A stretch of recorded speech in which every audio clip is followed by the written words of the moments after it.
Thank you all for attending today's U.S.-Ukraine Foundation's webcast, another in a series of such webcasts. And I'm Ihor Gavdyak, President of Ukrainian American Coordinating Council. And I have the distinct privilege and honor to introduce our guest today, who is truly a special person.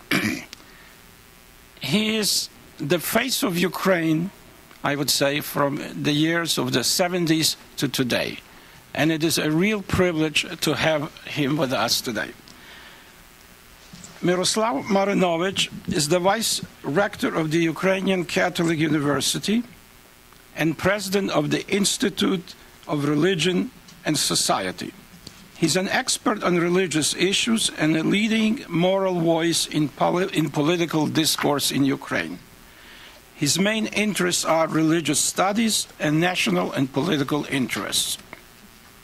Mr. Marinovich was born in 1949 in the Lviv region in Drohobych, the city in which I was also born, so this is a special, really a great honor to be here with you.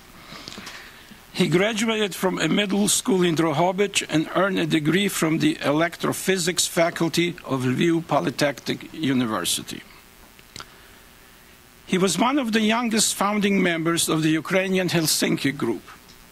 For this, he was dismissed from his job at the Technica Publishing House in Kyiv, and then in April 1977, he was arrested and charged with violation of Articles 62 and 70 of the Criminal Code of the USSR for anti-Soviet agitation and propaganda. He spent the next 10 years in prison in the Perm region and then in exile in Kazakhstan. In 1987, he returned to Ukraine and worked for 3 years as an operator of the Drohobych petroleum refinery. With the victory of the democratic forces in 1990, he became a correspondent for the Drohobych newspaper Halych Star and taught a course on history of Christianity in Ukraine at the Drohobych Pedagogical University. Once again, he became active in the defense of human rights. In 1991, he became involved in the activities of the Amnesty International in Ukraine, and in 1993, he was the founder of the Ukrainian Association of Amnesty International and became the first head of its national committee. From September 1996 until March 1997, he interned as a Pew Fellow at Columbia University and Emory University in the program Religion, Religious Freedom, and Human Rights. He was also a fellow at the World Council of Churches in Geneva. In 2005, he held a Marion Dunhoff Fellowship from Würzburg University in Germany and was a Kolaska Fellow at the Canadian Institute of Ukrainian Study at the University of Alberta. His publications include, and they're massive, I'm just listing really very few of the total of his publications. 2 collections of essays, Ukraine on the Margins of Sacred Scripture and Ukraine Road Through the Desert. And also the booklets Human Rights and Atoning for Communism, as well as numerous publications in Ukrainian and foreign periodicals. His book, The Ukrainian Idea and Christianity, or When the Colored Horses of the Apocalypse Prance, was published in 2003. And an English language book, An Ecumenist Analyzes the History and Prospects of Religion in Ukraine, was published in 2004. Another book, Jesus and the People of God, Jews and Christians in the Community of Salvation, was published in 2009. He holds many awards and honors, which include the Valery Marchenko Award in 1995 for Best Publication in the Field of Human Rights Defense, the Vladimir Zayev Zhabonitsky Award from the Ukraine-Israel Society in 1999, the Order for Services to the Ukrainian People from the People's Movement of Ukraine, Ruch, the State Order of Ukraine for bravery, and the Ukrainian State Freedom Order. From the Republic of Poland, he received the Equestrian Order of the Cross for Merit in 2006. And he also was honored by the Drohobych City Council as the honored citizen of Drohobych. Ladies and gentlemen, please join me in welcoming our distinguished guest for this webcast.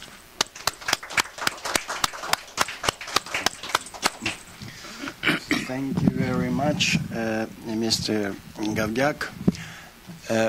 Every time I listen to my biography, the letter reminds me the biography of Jack London.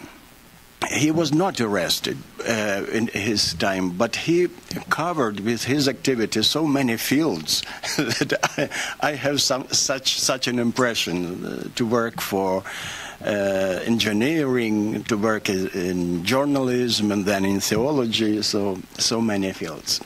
But the topic of our meeting today is the Ukrainian Catholic University and in its role in Ukrainian democracy. So let me start with probably the most important, the official mission statement of the Ukrainian Catholic University. Let me read it. The Ukrainian Catholic University is an open academic community living the Eastern Christian tradition and forming leaders to serve with professional excellence in Ukraine and internationally for the glory of God, the common good, and the dignity of the human person.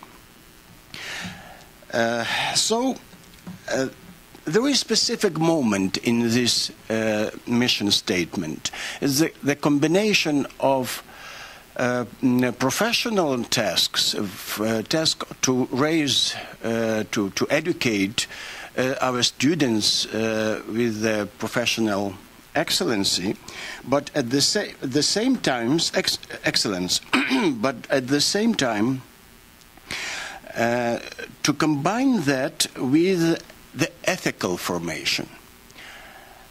This is quite new for Ukraine, and many state officials were a little bit suspicious about this combination of the two logic, and they decided or suggested at some time that we violate the rule of separation between state and religion.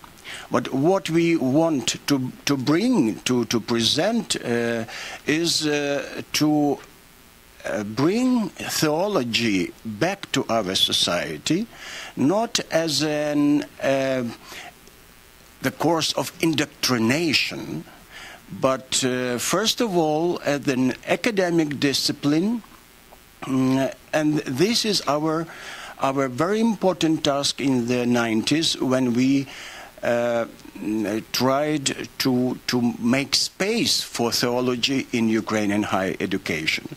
We succeeded in that, and due to efforts of the Ukrainian Catholic University, theology now is recognized as an academic discipline in the whole educational system of Ukraine.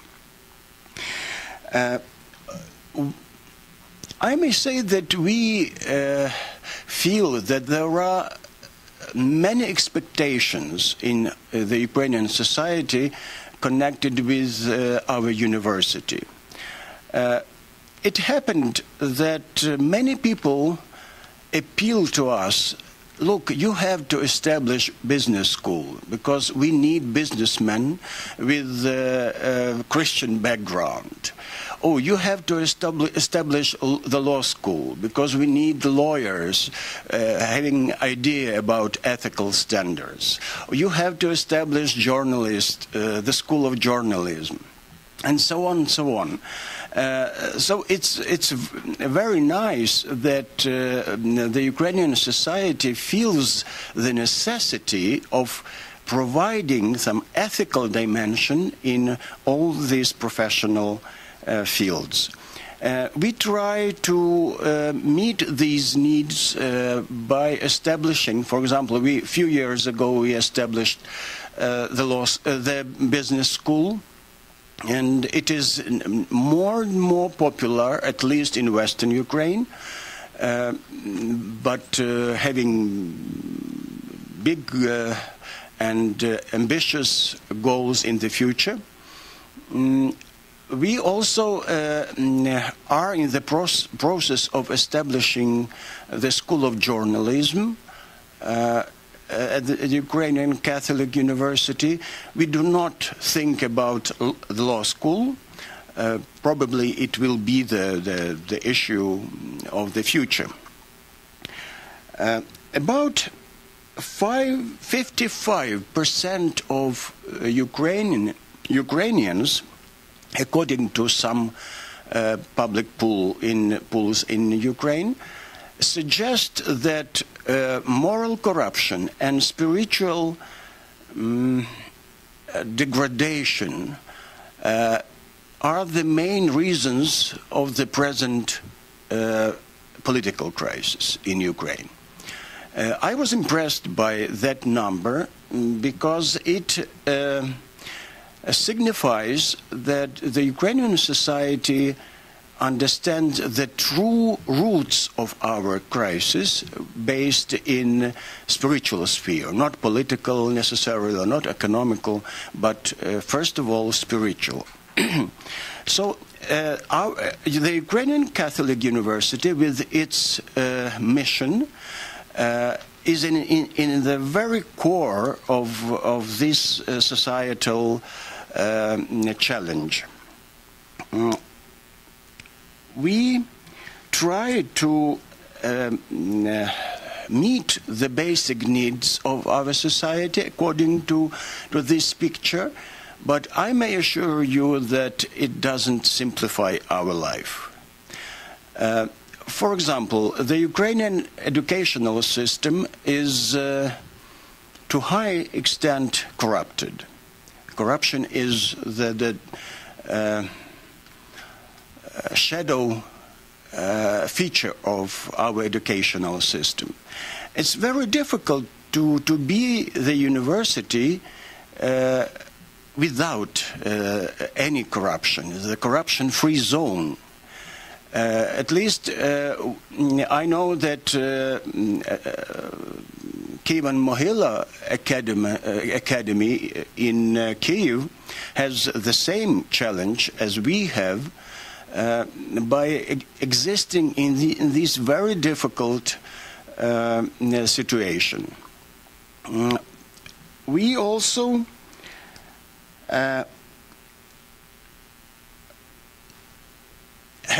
understand that it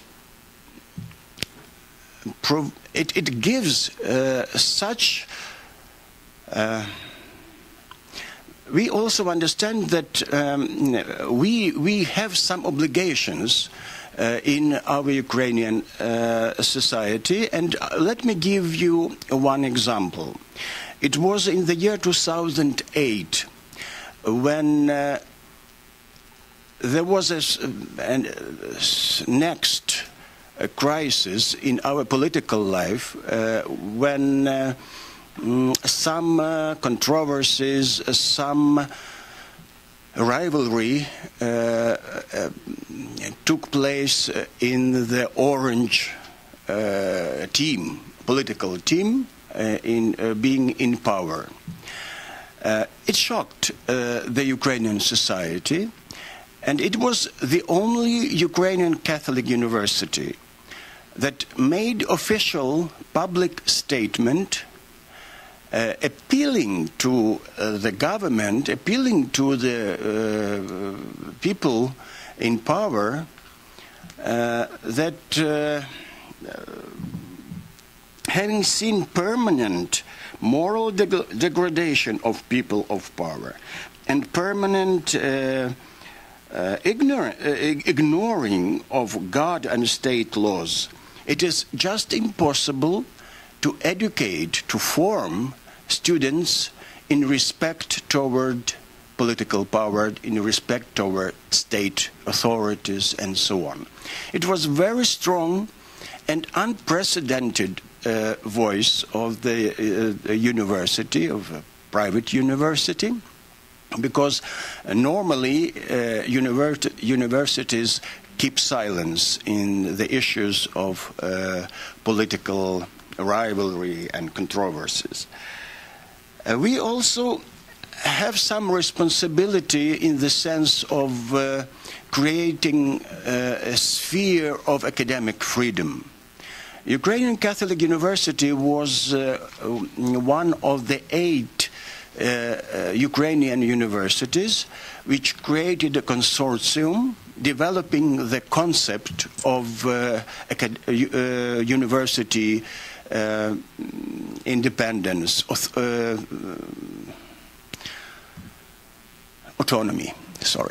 autonomy.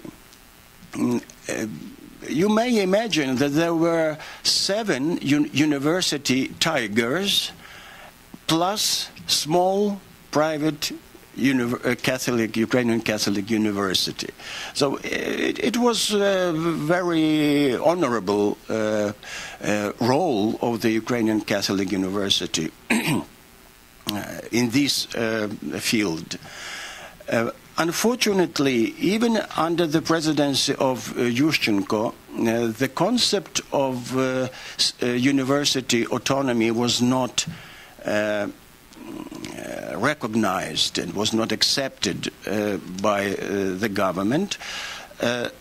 We do not expect that this university autonomy will be respected now.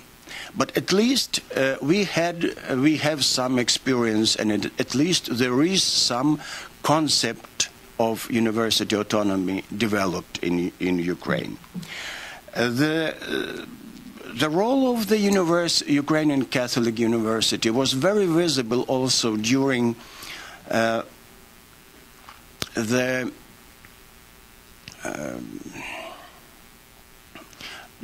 time when new Minister of Education, Dmytro Tabachnik, was chosen for this duty.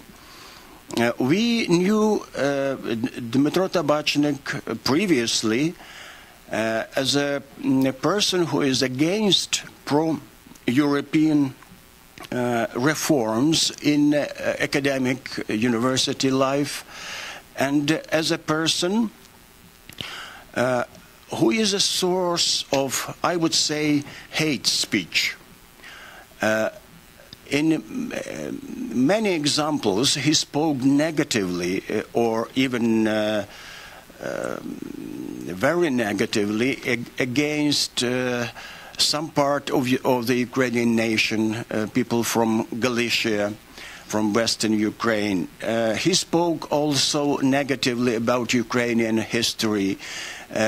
He just humiliate the Ukrainian-speaking intelligentsia in Ukraine and its role. So there were plenty of reasons for, at this point, of dissidents to react negatively and on his hate speech and demand that such persons cannot be selected for state job at all in Ukraine, in any country actually. So when he was selected, when he was given the title of Minister of Education, then I personally reacted immediately with public protest. But you may understand that when we tried to formulate the position of the Ukrainian Catholic University, we organized a gathering of the whole community of our university to discuss that issue. And I was very proud to hear actually the main message of our community. It was, we were born in freedom, and we have no sense without freedom. This was the main message of our community, and I was just happy. The Ukrainian Catholic University, together with Kyivo-Mohyla Academy, were the only two universities who protested against the very fact of selecting Dmytro Tabachnik as a Minister of Education in Ukraine. Then I would like to raise some other issues at the end of my initial presentation. Ukrainian Catholic University is fulfilling its mission in the predominantly Orthodox environment. It gives a special dimension of our activity because we need to present our Catholicity in an open way, in a dialogical way, in a positive way, to the extent that we do not seem dangerous for our Orthodox brothers. And I would say that we succeeded in that mission rather well. Let's start with the point that we have an institute, the Institute of Ecumenical Studies, at our university. The institute has two leaders. The president of the institute is the Greek Catholic father Ivan Datsko, and the acting executive director of the institute is an Orthodox person, Antoine Arzhakovsky, who is even of Russia. He is a Frenchman of the Russian origin. So, and Antoine Arzhakovsky is like a litmus paper for us. If he feels good at the Ukrainian Catholic University, then we present our Catholicity in a proper way, that we create space for Orthodox, for Protestant people to work at our university and study as well. The other dimension is that the Ukrainian Catholic University is the university who acts in a predominantly atheistic, or let's say agnostic society. A few years ago, about 50% of the Ukrainian population declared themselves as non-religious. Now this number is less, but in general it is again a very important mission. It seems to me that active Christians, or even active religious people, I mean believers of different religions, not necessarily Christian, are in minority in Ukraine. So it's